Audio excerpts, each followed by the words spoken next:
फजर की कसम और 10 रातों की और जुफ्त और ताक की और रात की जब रुखसत होने लगे, और बेशक ये चीजें अक्लमंदों के नजदीक कसम खाने के लायक है, इस बात पर कि काफिरों को जरूर अजाब होगा। क्या तुमने नहीं देखा कि तुम्हारे परवरदिगार ने कौम आद के साथ क्या किया, जो इरम कहलाते थे, दराज कद मानंद सुतूनों के, कि तमाम मुल्क में ऐसे पैदा नहीं हुए थे। और समूद के साथ क्या किया, जो वादी कुरा में चटाने तराशते थे। और फिरौन के साथ क्या किया, जो खेमे और मेखे रखता था। ये लोग मुल्कों में सरकश हो रहे थे, बस उनमें बहुत सी खराबियां करते थे, तो तुम्हारे परवरदिगार ने उन पर अजाब का कोड़ा बरसा दिया। बेशक तुम्हारा परवरदिगार ताक में है।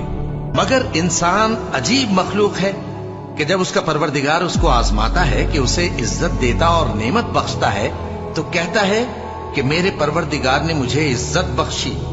और जब दूसरी तरह आजमाता है कि उस पर रोजी तंग कर देता है, तो कहता है कि मेरे परवरदिगार ने मुझे जलील किया।